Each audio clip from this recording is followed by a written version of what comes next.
Pessoal ficou ilhado aqui na cachoeira, em Porteirinha. Vai ser resgatado pelo Corpo Bombeiros. Olha o pessoal aí, ó.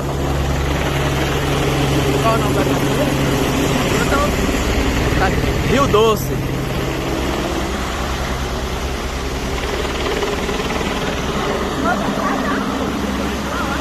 Olha o pessoal aí.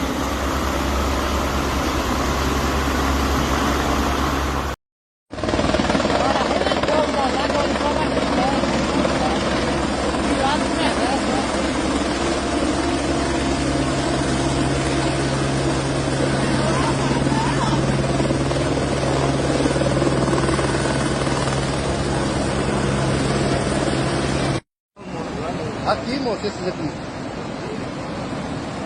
Falando desse vídeo aqui. Olha, a